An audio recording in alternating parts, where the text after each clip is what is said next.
Love makes you blind, but betrayal gives you 20/20 vision. Everyone in Boston's high society thought Madeline was nothing more than a charity case, a quiet, penniless orphan, lucky enough to marry into the prestigious Preston family. They treated her like a maid in her own home. When her husband, Oliver, finally handed her divorce papers to marry a wealthier woman, his family laughed as she packed her bags. They didn't know that the signature she left on those papers was the only thing protecting their empire from total collapse. They kicked out a housewife, but they just declared war on a billionaire. The crystal chandelier in the foyer of the Preston estate hadn't been dusted properly. At least, that was what Victoria Preston was currently screaming about. Her voice, shrill and piercing, echoed off the marble floors, bouncing down the hallway to where Madeline was on her knees, scrubbing a phantom stain out of the Persian rug. "I asked for this house to be pristine for the gala tonight, Madeline," Victoria snapped, looming over her daughter-in-law. The older woman was dressed in a Chanel suit that cost more than Madeline's entire wardrobe from the last 3 years combined. "If you cannot contribute financially to this family, the very least you can do is manage the household staff efficiently. But you can't even do that, can you? You're just existing." Madeline didn't look up. She kept her eyes focused on the intricate patterns of the rug. 3 years.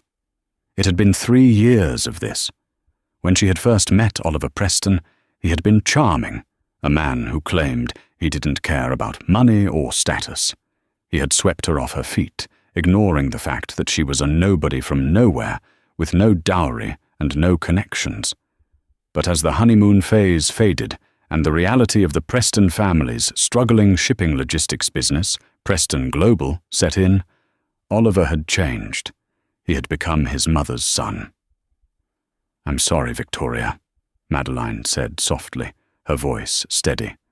"The cleaning crew called in sick. I'm doing my best." "Your best is pathetic," a new voice chimed in. Madeline looked up to see Chloe, Oliver's younger sister, walking in while scrolling on her phone. Chloe didn't even glance at Madeline. She just stepped over her legs, as if Madeline were a piece of furniture. "Mom, tell her to move. Jessica is coming over in an hour, and I don't want the house smelling like cleaning chemicals. It's embarrassing." Jessica. The name made Madeline's stomach turn.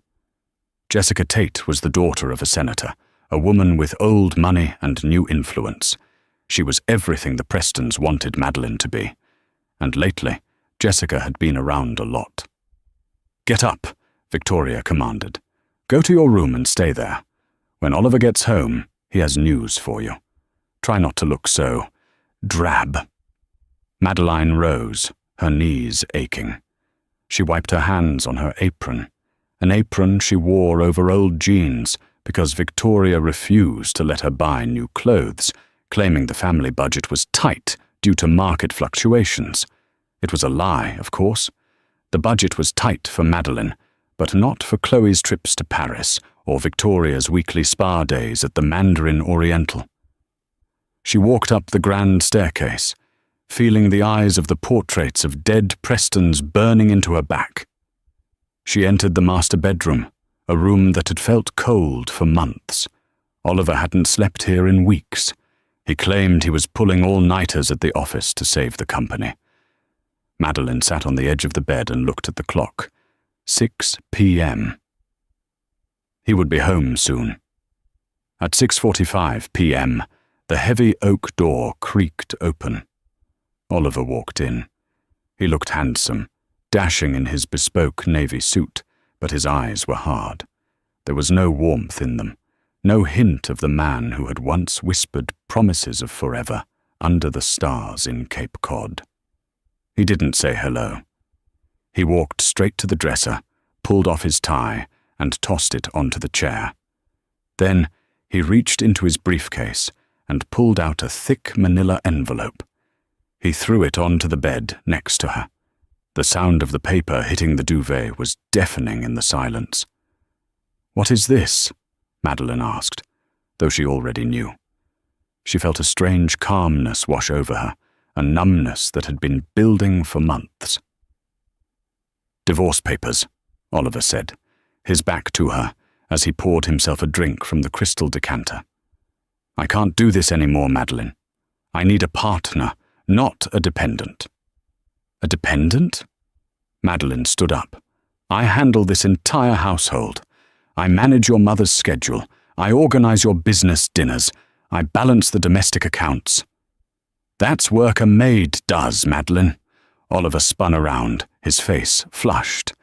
"I'm talking about real value. Preston Global is bleeding money. We lost the contract with the logical tech giant NextCore last week. We need capital. We need connections. And you—" He looked her up and down with a sneer of disgust. "You bring nothing. You are nothing." Madeline stared at him. "I thought you loved me." "I loved the idea of saving you," Oliver scoffed. "But I'm tired of playing hero.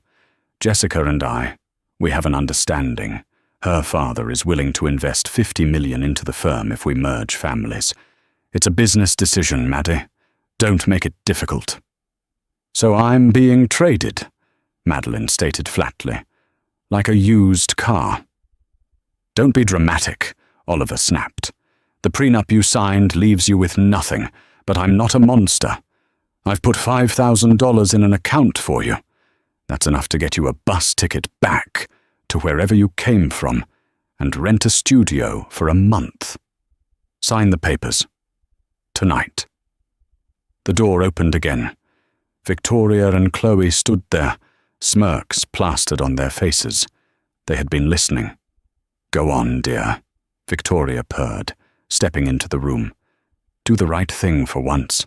Let my son have a real wife." Chloe giggled.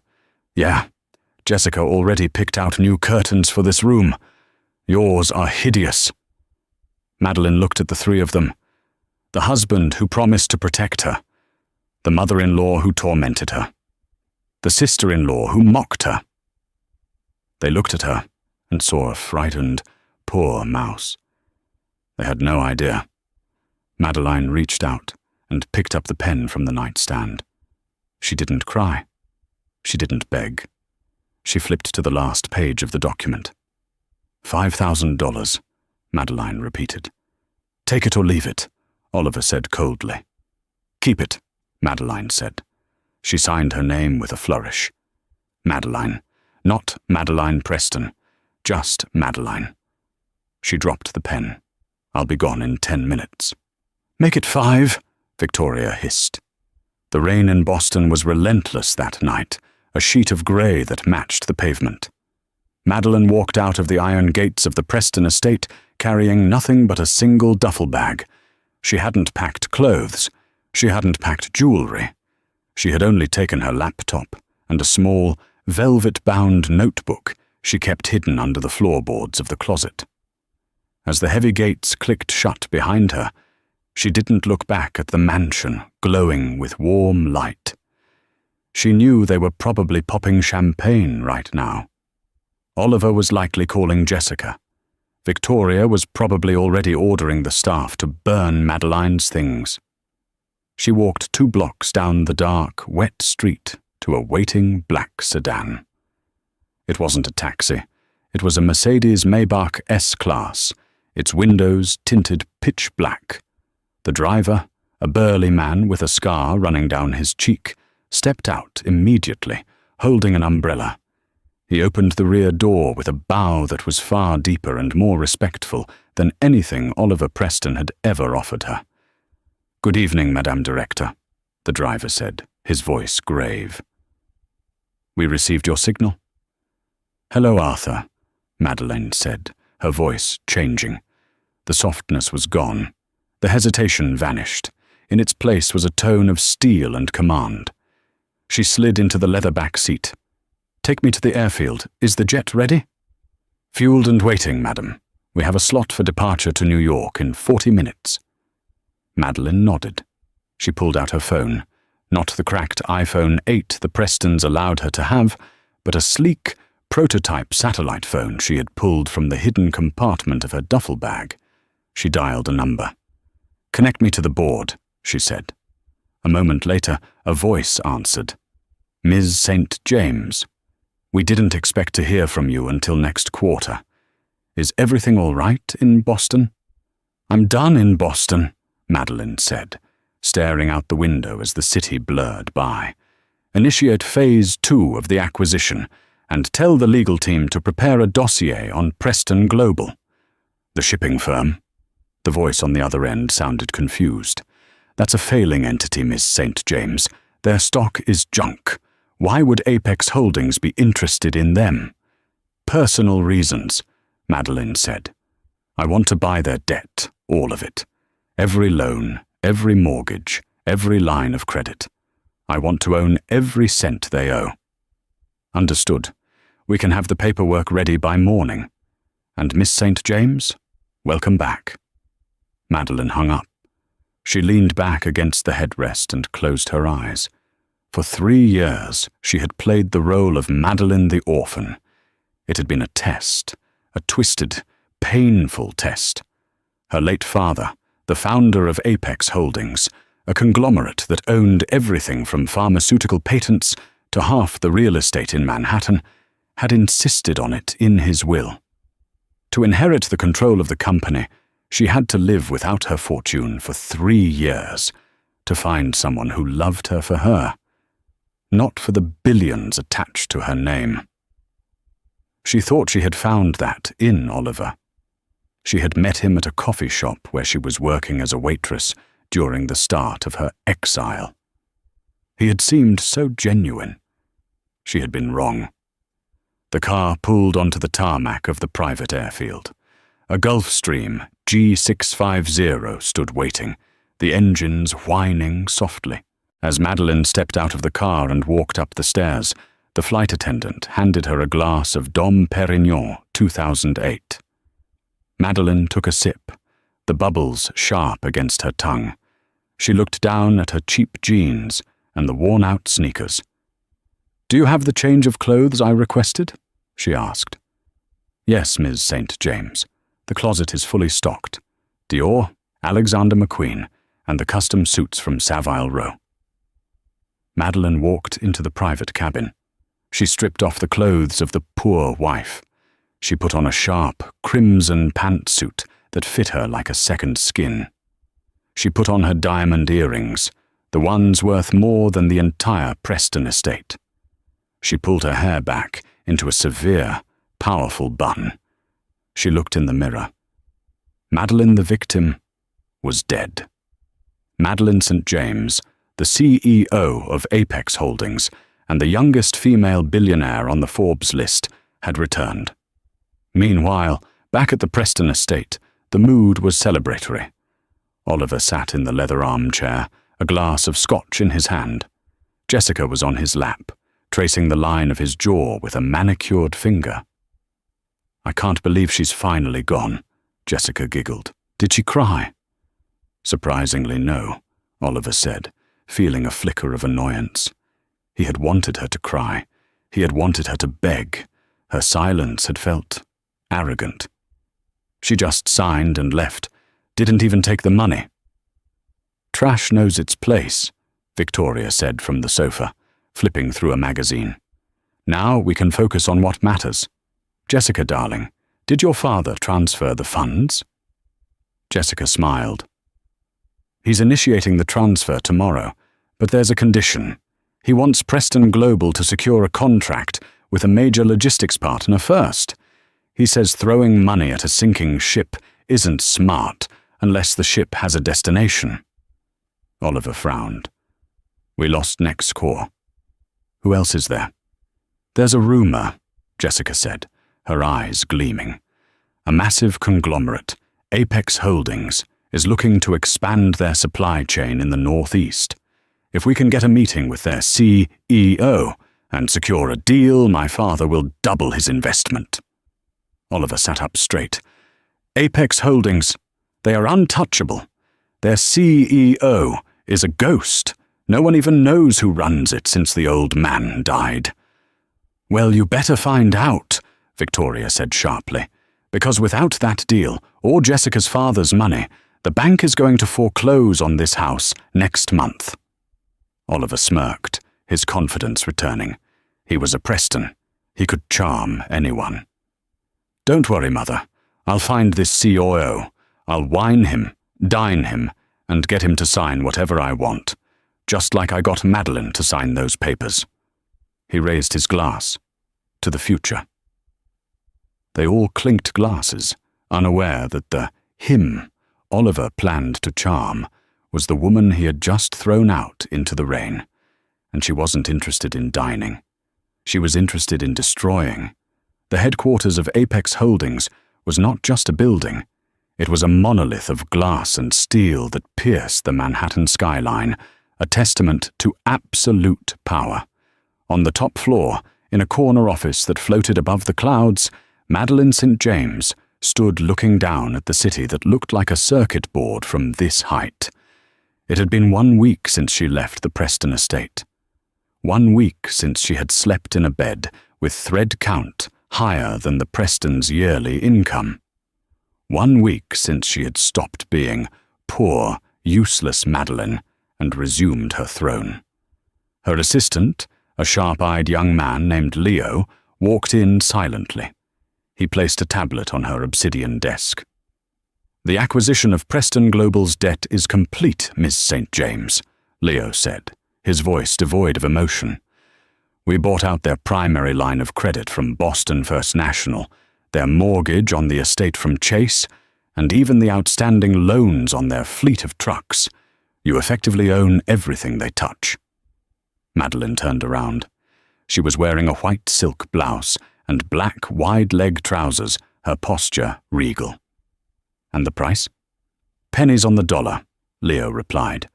"The banks were desperate to offload them. Preston Global is rated as high-risk toxic. They are essentially insolvent. If you called in the loans today, they would be on the street by sunset." "Not yet," Madeline said, walking over to the desk and picking up the tablet.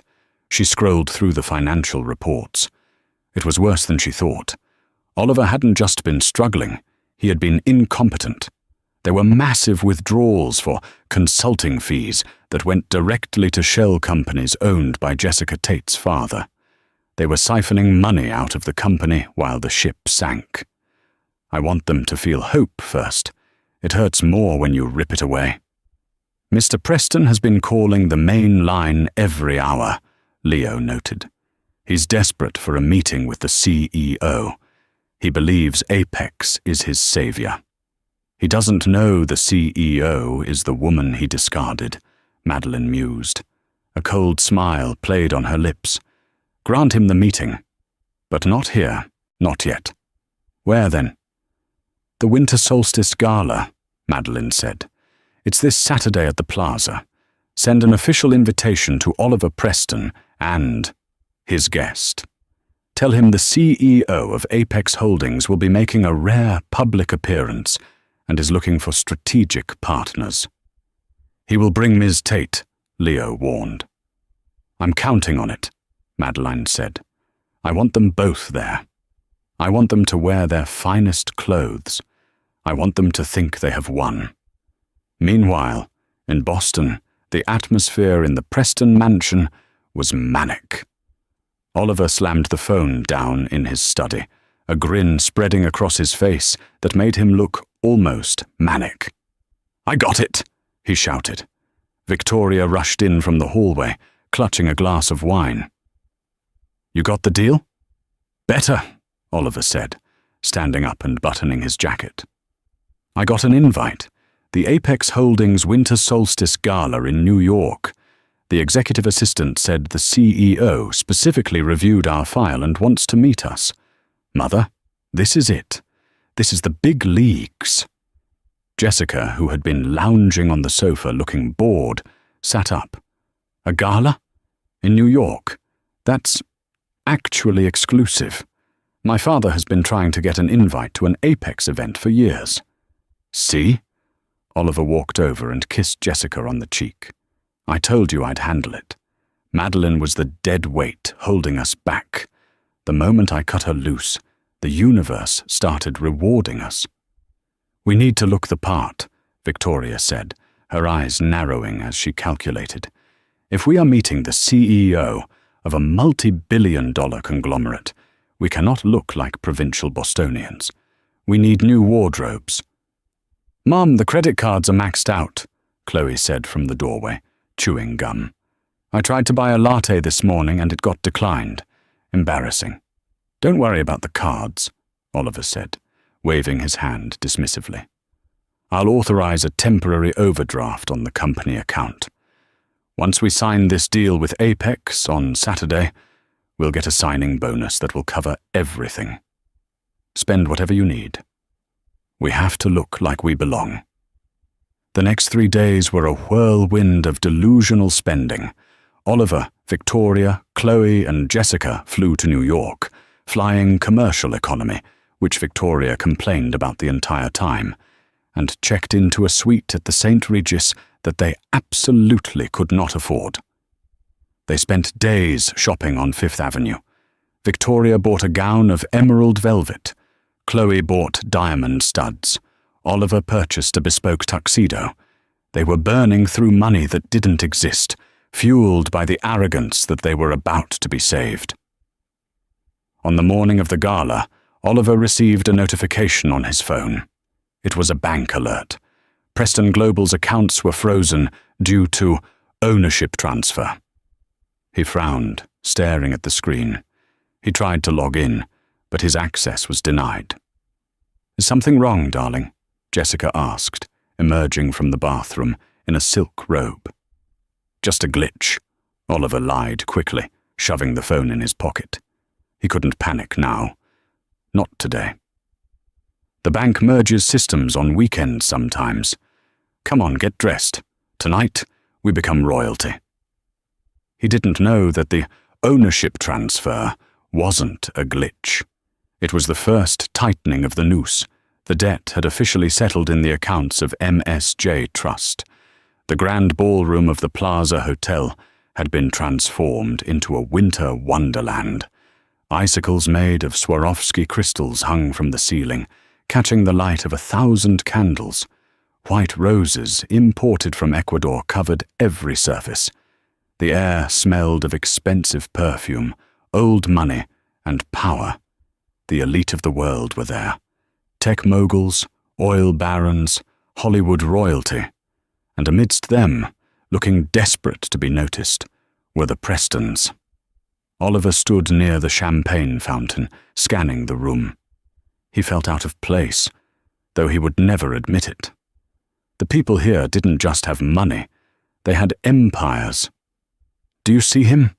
Victoria whispered loudly, clutching Oliver's arm. "The CEO?" "I don't know who I'm looking for," Oliver hissed back. "No one knows what he looks like. I'm looking for the security detail. The boss is always where the guards are." "This champagne is vintage 1995, Jessica said, taking a sip and looking unimpressed. "My father has a better cellar." She was wearing a daring silver dress that left little to the imagination, clearly designed to catch the eye of a male CEO. Suddenly, a hush fell over the room near the entrance. The crowd parted like the Red Sea. A woman walked in. She was wearing a gown of deep, blood-red silk that seemed to flow like liquid around her frame. It was strapless, showcasing shoulders that looked sculpted from marble. A necklace of rubies and diamonds, heavy and ancient, rested against her throat. Her dark hair was swept up in an intricate style, held in place by diamond pins. Her back was to Oliver, but the room was captivated. Photographers were forbidden, but eyes followed her every move. "That must be a movie star," Chloe whispered, envious.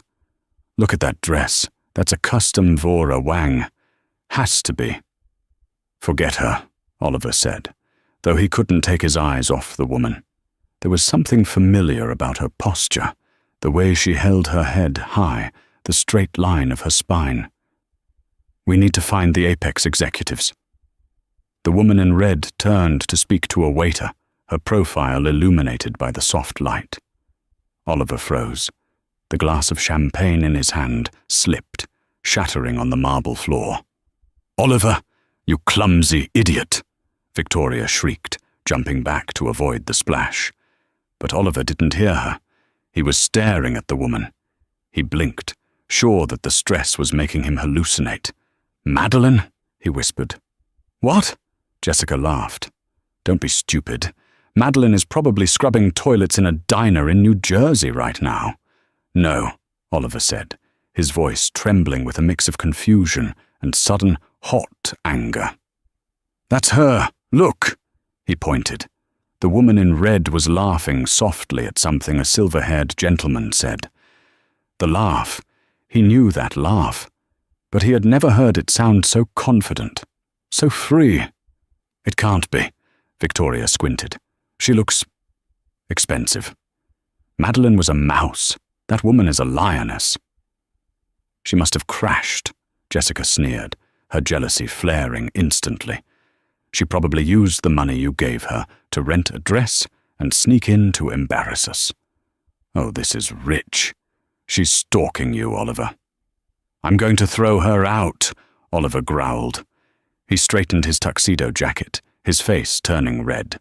"She thinks she can humiliate me here, in front of my future partners." He marched across the ballroom, his family trailing behind him like a pack of hyenas. He pushed past a senator and a tech billionaire without excusing himself. Madeline was standing near a balcony, looking out at the snowy night. She sensed him coming before she heard him. The scent of his cologne, expensive, but applied too heavily, wafted toward her. "What the hell do you think you're doing?" Oliver's voice was a harsh bark that cut through the polite chatter of the nearby guests. Madeline turned slowly. Her expression was unreadable. Her eyes, usually warm and brown, looked like obsidian. "Hello, Oliver," she said. Her voice was smooth, cultured, lacking the tremor of fear she used to have when he raised his voice. "You look flushed. Is the room too warm for you?" "Don't play games with me," Oliver hissed, stepping into her personal space. "How did you get in here? Did you blow a security guard? Or did you steal that invite?" "I was invited," Madeline said simply. "Bullshit." Jessica stepped up, looking Madeline up and down with disdain. "Look at you. Dressed up like you're someone important. You're a charity case, Madeline. You always were. This is a private event for the global elite, not for discarded housewives looking for a payout." "You need to leave," Victoria commanded, crossing her arms. "Now, before we call security and have you dragged out. Do you have any idea who we are meeting tonight? The CEO of Apex Holdings. If he sees us associating with trash like you, it will ruin everything." Madeline took a sip of her sparkling water. She looked at Victoria, then at Jessica, and finally rested her gaze onto Oliver. There was no love left, only pity. "You really think you're about to meet the CEO?" Madeline asked. "Yes," Oliver said, puffing out his chest. "We are his guests of honor. So get out of my sight before I make a scene."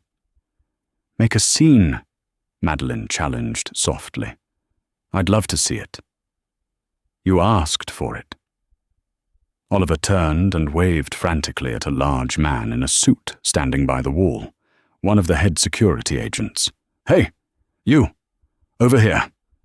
The security agent, a man named Arthur, the same driver from the night she left, walked over calmly.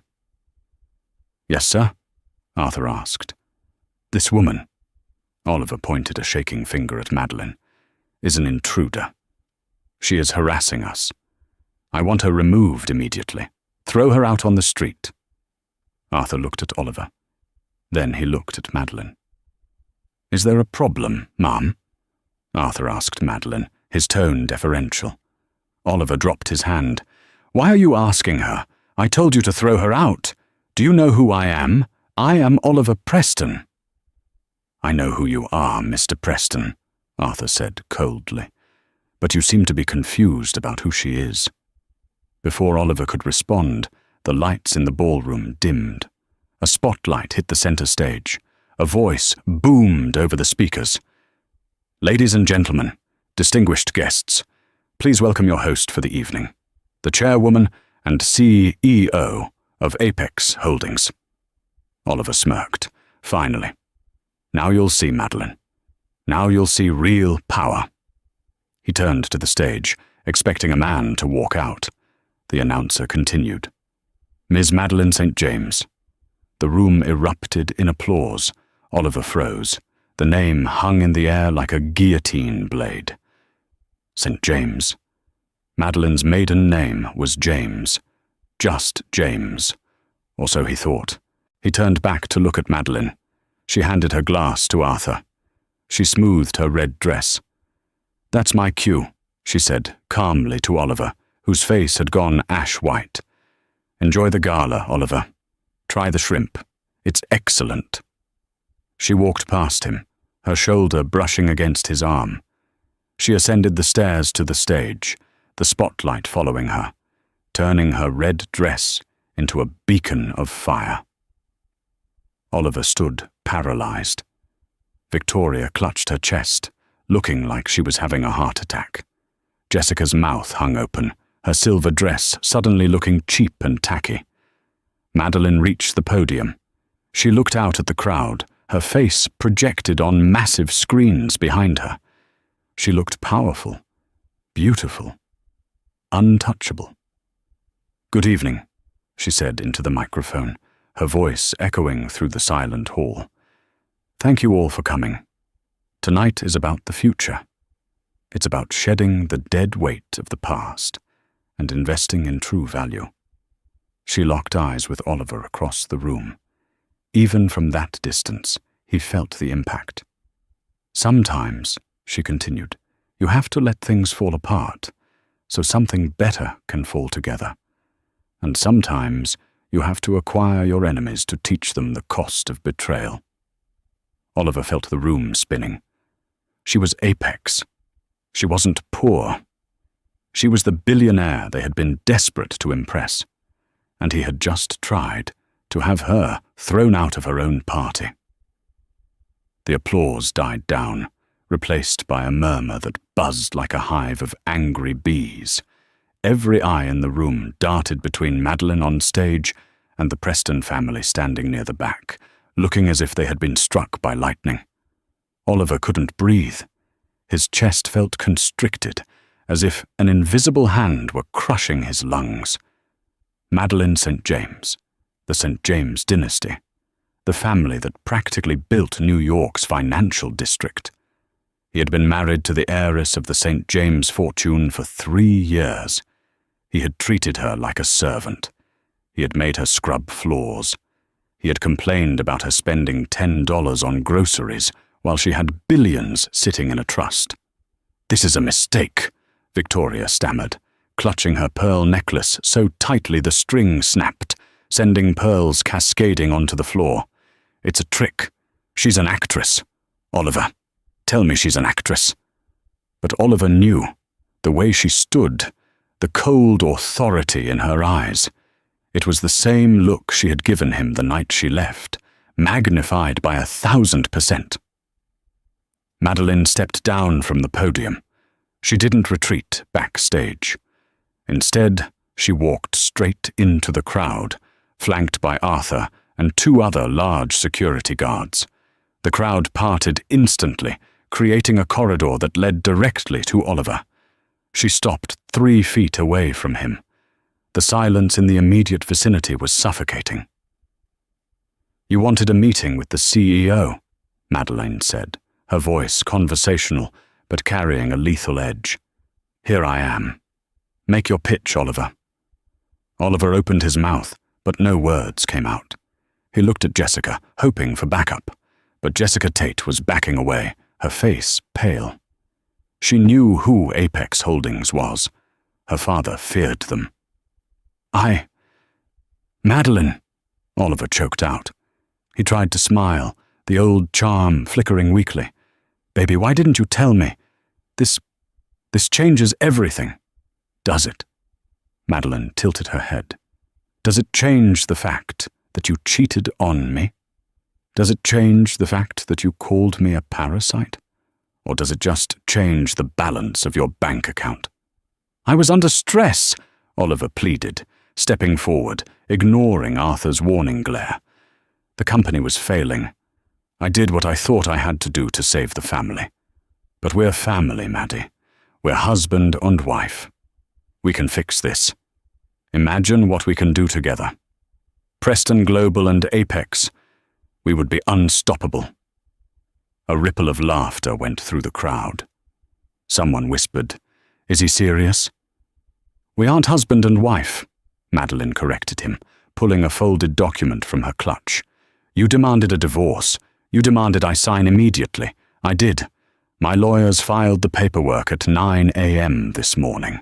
The judge granted an expedited decree due to irreconcilable differences and adultery. We are legally strangers, Oliver." "But the prenup!" Victoria shrieked, stepping over her spilled pearls. "You signed a prenup! You get nothing!" Madeline laughed. It was a dark, rich sound. "Oh, Victoria, you really didn't read that prenup closely, did you? Oliver had his lawyer draft it to protect his assets from me. It stated that what is mine, and what is yours is yours. It completely separated our finances. By forcing me to sign that, Oliver waived any claim to the St. James fortune. He saved me billions." Victoria looked like she was going to faint. She grabbed Oliver's arm to steady herself.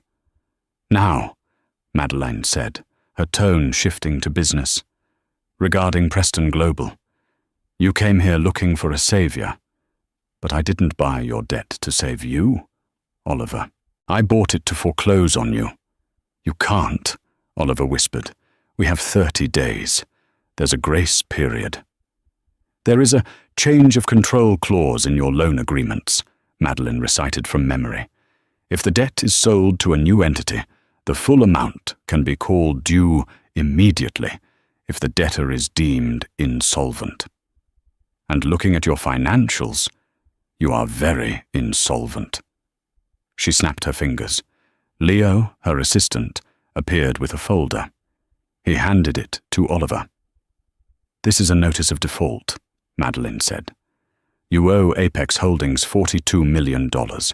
You have 24 hours to pay it in full. If you don't, we seize collateral." "What collateral?" Jessica asked, her voice trembling. Madeline smiled at Jessica. "Everything, the warehouses, the trucks, the brand name, and of course the Preston estate, the house you're living in, Victoria. It's mine." You witch!"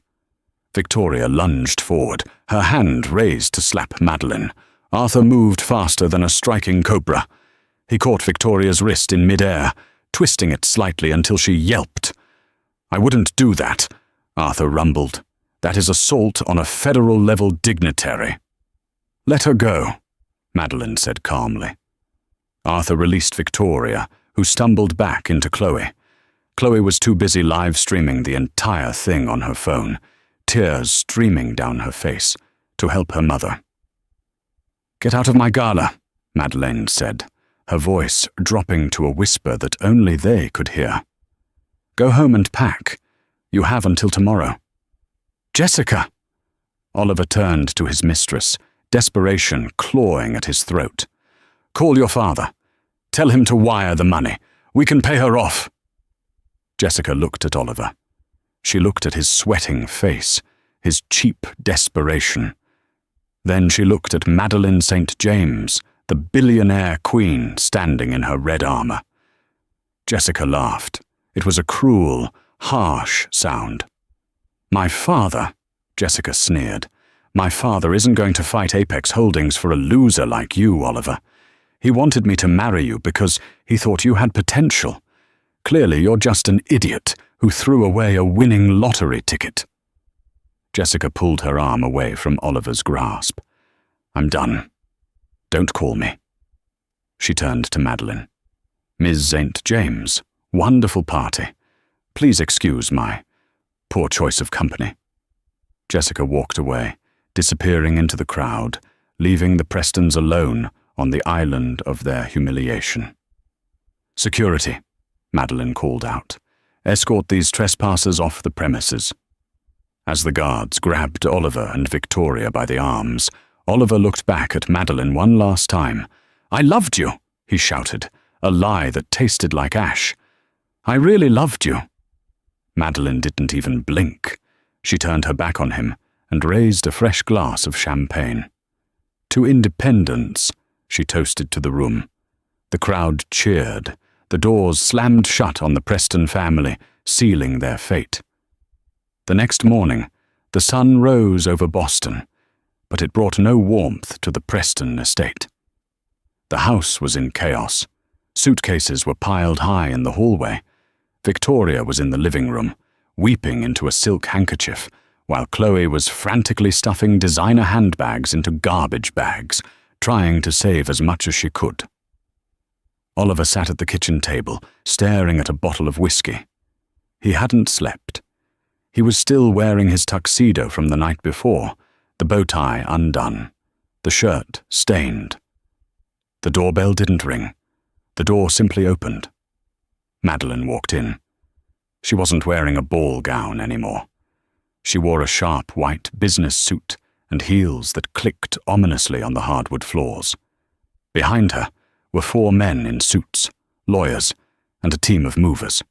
"You're early," Oliver croaked. "Business hours start at 8 a.m., Madeleine said, checking her diamond watch. "It is 8:05. The 24-hour window has expired. Do you have the $42 million? Oliver didn't answer. "I'll take that as a no," Madeleine said. She motioned to the movers. "Begin the asset seizure."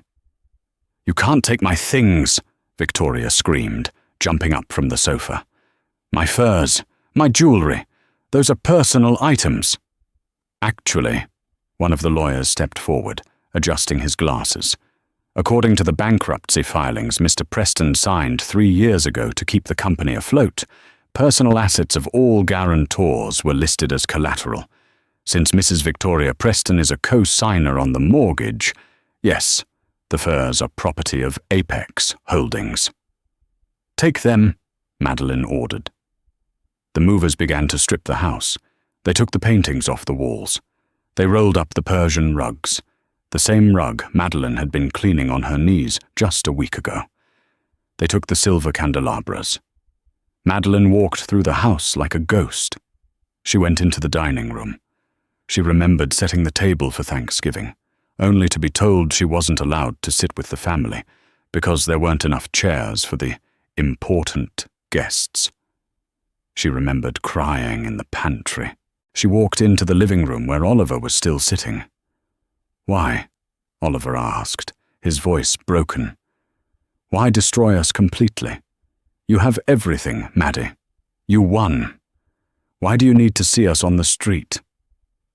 "Because you didn't just hurt me, Oliver," Madeline said, her voice trembling with suppressed rage. "You tried to erase me. You took a woman who loved you, and you systematically broke her down until she thought she was worthless. You made me believe I was lucky to be your maid. That kind of cruelty. It requires a correction." "I can change," Oliver wept. He fell to his knees, crawling toward her. "I can be the man you met at the coffee shop. Please, Maddie, give me a chance. Let me work for you. I'll start at the bottom. I'll do anything." Madeline looked down at him. It was pathetic. There was no dignity left in him. "The man I met at the coffee shop never existed," she said coldly. "He was a mask you wore to catch a victim, and I don't hire liars." She stepped back. "You have 10 minutes to vacate the premises. After that, the locks will be changed. Anything left inside will be auctioned for charity." "Where will we go?" Chloe wailed, clutching a Louis Vuitton bag. "We have no money. The cards are frozen." "I believe," Madeleine said, a small, vindictive smile touching her lips, "that there is a homeless shelter on 4th Street. Or perhaps you can get a job. I heard the diner downtown is looking for a dishwasher. It pays minimum wage.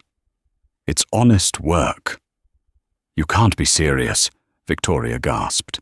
"Dead serious," Madeline said. "Get out." The Prestons were herded out of their ancestral home like cattle. They stood on the sidewalk, surrounded by a few meager bags of clothes. The neighbors were watching from their windows. A news van had pulled up down the street, alerted by an anonymous tip sent by Leo, and was filming the disgrace. As the heavy oak door slammed shut, Oliver looked at the house one last time. He saw Madeline standing in the window of the master bedroom. She wasn't looking at him. She was looking at the horizon. "This is your fault." Victoria turned on Oliver, slapping him across the face. "You and your stupid affair. You lost us billions. You useless, pathetic excuse for a son." "Shut up, Mother," Oliver screamed back, shoving her away. "You told me to do it. You told me to marry Jessica for the money." "I hate you," Chloe screamed at both of them. "I hate this family." They stood on the curb, screaming at each other, their veneer of class completely stripped away, revealing the rot underneath. Inside the house, Madeline turned away from the window. The silence was beautiful. "Miss St. James?" Leo asked, walking into the room. "The helicopter is ready to take you back to New York. What should we do with the house?" "Burn it," Madeline wanted to say, but she was a businesswoman. "Sell it," Madeline said. "Tear it down and build a community center, or low-income housing, something that actually helps people. Just get rid of the stain of them." "Understood." Madeline walked out of the room. She walked down the grand staircase, her heels clicking a rhythm of victory. She walked out the back door to the waiting car. She didn't look back. There was nothing there for her anymore. The Prestons were a bad dream, and she had finally woken up. However, the story wasn't quite over. Oliver Preston was a desperate man, and desperate men do dangerous things. As he sat on the curb, watching Madeline's car drive away, a dark thought formed in his mind. If he couldn't have the money, and he couldn't have the forgiveness, then he would have revenge. He looked at the news van. He stood up, wiping the blood from his lip where his mother had hit him. He walked toward the camera. "You want a story?" Oliver shouted at the reporter. "I'll give you a story. The CEO of Apex Holdings is a fraud. She stole this company, and I'm going to prove it." It was a lie, of course, but Oliver didn't care about truth anymore. He only cared about burning Madeline's world down, even if he had to use the last match in his pocket to do it. The media frenzy that Oliver Preston ignited was nothing short of a forest fire. Within 24 hours of his screaming declaration into the news camera, the headlines were everywhere. "Billionaire bully? Apex CEO accused of fraudulent takeover." Oliver, desperate and fueled by a vindictive streak that eclipsed his common sense, had found a lawyer willing to take the case on a contingency basis, a slimy man named Garrick Lowen, who wore suits that were too shiny and smelled of desperation. Together they spun a narrative that painted Oliver as the victim of a corporate honey trap. According to Oliver's fabricated story, Madeline St. James hadn't been a neglected wife. She had been a corporate spy planted by Apex Holdings 3 years ago to sabotage Preston Global from the inside, lower its value, and then execute a hostile takeover. It was a ridiculous lie, but the internet loved a conspiracy. For 3 days, Madeline remained silent. She issued no press releases. She gave no interviews. She stayed in her penthouse at the top of the Apex Tower, watching the chaos unfold on the multiple screens in her office. "They are dragging your name through the mud, Ms. St. James," Leo said, pacing the room. "Oliver is scheduled to appear on the prime hour with Landon Pierce tonight. That's the biggest talk show in the country. He's going to lie to 10 million people live on air. We have to issue a cease and desist. Madeline turned her chair away from the window. Her face was calm, almost serene. No, Leo. Never interrupt your enemy when he is making a mistake. Let him go on the show. Let him say everything he wants to say. But the reputation risk is calculated, Madeline cut him off. She tapped a folder on her desk. Do we have the forensic accounting files from the Preston Global servers? Yes, ma'am. The team finished decoding them an hour ago. It's worse than we thought. Good, Madeline said, her eyes turning to steel. Send a secure link to the Department of Justice and get Landon Pierce's producer on the phone. Tell them I'll be calling in during the segment. Live. The studio of the prime hour was freezing cold, but Oliver was sweating. He sat in the plush armchair opposite Landon Pierce, the silver-haired host known for his aggressive interview style. Victoria and Jessica were in the green room backstage, Jessica having returned only because Oliver promised her a cut of the settlement money. So Oliver, Landon Pierce began, leaning forward. You claim that your ex-wife, one of the wealthiest women in the world, manipulated you for years. That this was a long con? Absolutely, Landon, Oliver said, forcing a tremble into his voice. He dabbed his eyes with a tissue. She played the role of a helpless orphan perfectly. I took her in. I loved her. I gave her a home when she had nothing, and all the while she was stealing our trade secrets. She destroyed my family's legacy just to add another zero to her bank account. We are destitute now. My mother is sleeping on a friend's couch. It's inhumane. The audience gasped sympathetically. And you have proof of this sabotage? Landon asked. We have documents, Oliver lied smoothly. My lawyer is filing them tomorrow.